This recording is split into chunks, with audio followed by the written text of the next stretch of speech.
Alright, hello and welcome back to Ashgabat Cat's Let's Play That. Today we're taking a look at ESWAT. Now for a second, I thought I'd actually already played this game before on Let's Play No-Name MAME Game.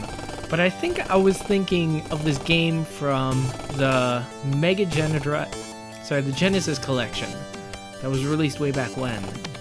And I think this was kind of a weird inclusion for that game because it wasn't like a well-known Genesis game. But I mean, well, that collection was like 50 some odd games, so there was a lot of Genesis games. And so here we're playing an arcade version. I'm gonna be honest, I'm not 100% clear on the details or even how to start. So it looks like some button combinations work. Okay, it looks like pressing all the buttons at the same time work. And you can get into options. Ooh, can we set it to easy and give us 5 lives? Sure, why not? The game says. So I think this setup is similar to the NES 10 and Play Choice 10 and 1. Oh, okay, I thought that was a level select screen, but nope. Old-timey arcade game. You gotta enter in a cheat code if you wanna use a level select. So I think this is close to the NES Play Choice 10 and 1 game. Well, that's mystifying. I pressed the jump button, and it reset on me. So, okay. Let's try that again. Let's press the second button. Okay, second button is shoot. Third button is jump. And first button is also jump, but sometimes it resets the game. Okay, so I guess forces in the world. Whoa, whoa, whoa, whoa! What happened to jump?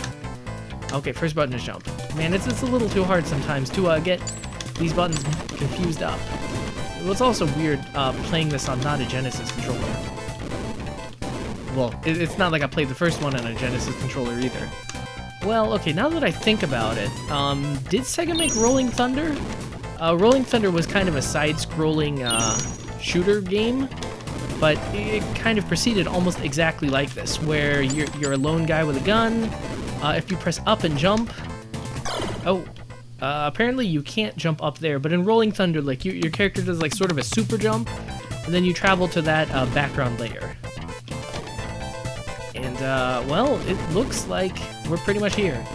Now, I would like the difficulty set to easy because games like this are usually pretty hard. Oh, okay, so I can shoot at... What is happening here? Now, do you have to enter in coins? Like the NES Play Choice 10 and 1, what you would do is you would purchase time at it. Like, you would purchase time with your quarters, not exactly lives.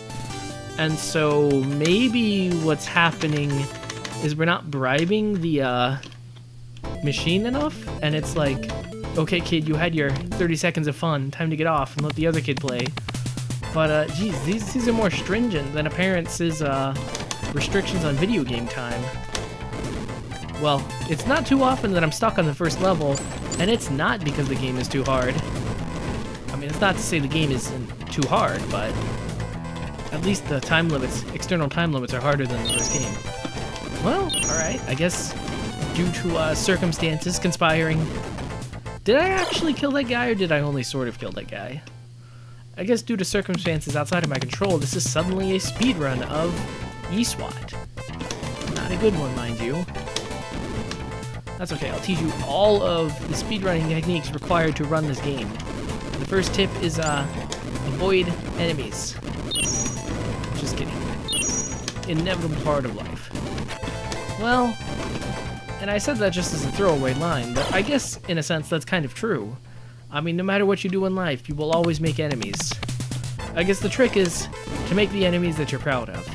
If you're making enemies with people that you can go back and say, yeah, I actually really hate that guy, then, you're doing good. Because,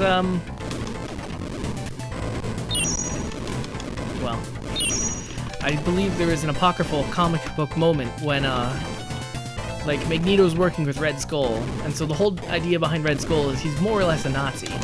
And then you got Magneto, who is actually of Jewish descent and may or may not have been in the Holocaust. And then Red Skull goes to him. He's like, "Oh man, you're great. You're a great guy. Credit to your race or whatever." And Magneto's like, "Oh my God, what have I done? I've been praised by the baddest guy." Ooh, so apparently I'm at full life. And apparently the game is not reset. The less I talk about that, the less likely it'll be to happen, right? That's like kid logic. It's like you're trying to hide your report card from your parents. It's like, well, if I don't mention grades or report cards at the family dinner, then they'll never know. Well, sorry, pal. Doesn't work that way. Your parents always know, unless they don't care. In which case, well, that might explain why you didn't get those grades in, good grades in math, Sally. Sally Joe, which is a weird name for a boy. Let's see. Nothing much. This is a weirdly uneventful side-scrolling game. Aside from the guy shooting me from the side. Why, pal? Okay, I got the lesson. I'll leave you alone there. Oh, okay. So if you do press up and jump, then you can jump a little bit higher. Now, it's really weird that this game doesn't explain that. I mean, Rolling Thunder was a popular arcade game, and that was its central mechanic. Okay, so pressing down and jump lets you jump down through the platforms, but, well, as you saw there, sometimes jumping down through the platforms lets you make backwards progress. Now, Rolling Thunder was kind of an interesting game. Well, okay, Rolling Thunder was a very simple game because you would essentially just go on these levels with no real height. I mean, yeah, they had some dimension of height. If only being a real-life police officer was this intense and dangerous. Who's to say it isn't? Alright, more life. How much you want to bet this kills me? Never mind. That was the right thing to do. I mean, now we're fighting a boss that would put Robocop in his tracks. But I guess that's technically progress. Good God. Yeah, I know, we're fighting a bunch of guys that, like, even Robocop would probably have a tough time with. And yeah, we're like a human cop. Also, too, this guy seems to go in without any sort of backup. So, what kind of cop is this guy? How am I... Whew, that helicopter is just immensely cheap. Oh, it starts me off back of the helicopter. Okay, I can dig that. It's a fairly generous game design, I guess. Accepting the fact that this helicopter is immensely cheap. Oh, come on. Well, okay. Well, don't say that experience never taught you anything. Now, am I actually supposed to take out the helicopter, or am I just merely supposed to survive? Because, same place, same time, huh? Nope. Okay, so you can, in fact, shoot the helicopter if you dare. I think I just made it mad. That's right, I'm talking about the helicopter like it's that one dinosaur from Jurassic Park. You know, the one that puts his eye up real close to the screen. Man, I watched that as a kid. Well, on TV at home, of course. And when that moment came on, like, I basically pretended like there was a giant dinosaur looking its eye through our wall. Oh. Well, I get another try. Looking its eye through our wall, just looking at us, and oh my gosh. I was so scared we had to hide behind the dresser or something so we didn't get seen. Well, this boss is maybe defeatable. You just gotta get your timings right. Maybe? Okay. How's that for instincts? I thought I was gonna die, but I didn't. And I guess that's the benefits of wishful thinking. Anyway, the dinosaur would see us, and we'd be scared. And that is the end of that charming anecdote. Okay. Well, I do like how the helicopter's a nice enough dude that if it hits us once, it's kind of... Or no, it's a sporting chap. It's like, well, I hit you once. I'll give you a chance to fight back. Although that being said, if you were a guy in a helicopter, like, wouldn't you want to toy with your prey? Like, if you're in a helicopter fighting with, like, this lone armed cop, you're, like, representative of some sort of... I don't even think drugs would pay for this. You'd have to be, like, selling... You'd have to go to the next level of crime. Like, you'd have to go to white-collar crime to afford a helicopter like this. So if you're doing that and you see, like, a lone police officer trying to get you... I mean, first of all, it's a police officer and not, like, an army of lawyers trying to get you. That is the coolest Game Over logo I have ever seen in my life. I mean, I get that it's the Game Over logo, but...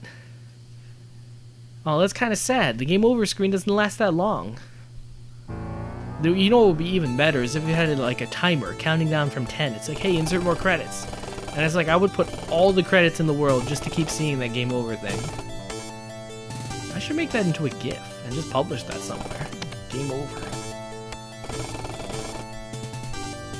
Inspiration. So that was ESWAT. ESWAT. I'm gonna be honest, I don't entirely understand this Megatech Play Choice 10 sort of setup. And to be honest, MAME's a little iffy with the controls, likes to reset on you, so I think MAME doesn't either. But I got to play ESWAT. And I think I got further than I ever did as a kid. And by kid, I mean teenager? I don't know. I'm a little hazy on those timing details. Well, don't you ever feel like as you get older, then you become worse at video games?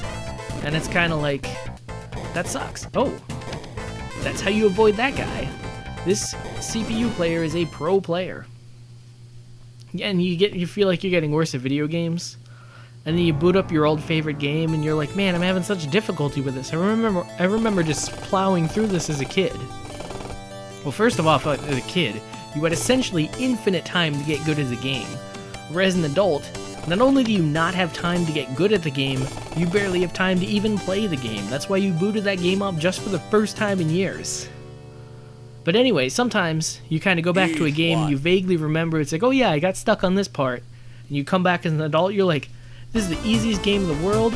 I don't know why I could never do it. Well, this is one of those times, and I beat myself.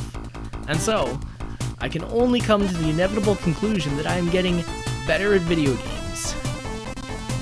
And I'm sure the next game, I'll come to the conclusion that I'm getting worse at video games. It's a sad state of life. That being said, if the game involves thinking, I find myself able to think far, far better than my 5-year-old self. That's why we don't let children run the world. Even if advertising companies beg to differ. This is some almost rockin' music. I feel like I've heard it before, but it's still kind of cool.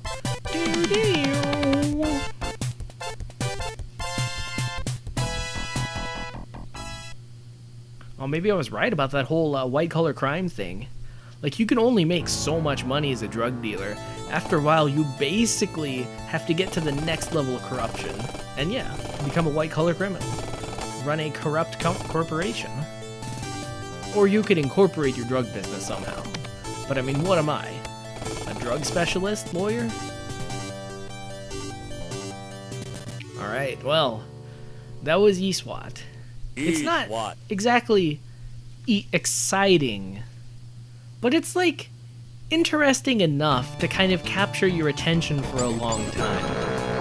Oh, I remember this mechanic, confusingly, because I don't think I ever got to the stage. Maybe I did get to the stage. Maybe I did get past the first level. Maybe I am getting worse at video games. Wow, it didn't even take until the next game to come to that conclusion. That sucks. But anyway, I remember, yeah, you can get that power armor, and then you become the electronic part of ESWAT. Now, why they don't give it to the guy in the first place, I don't know. That seems a little bit rude. Yeah, I mean, there's a picture of this guy on the front screen. It's like, what the heck? I think I was saying goodbye. Oh, I was saying, oh yeah. I was saying this game is exciting enough to play, but not exciting enough to, like, be exciting. If you're really interested in this gameplay style, I definitely recommend playing Rolling Thunder instead.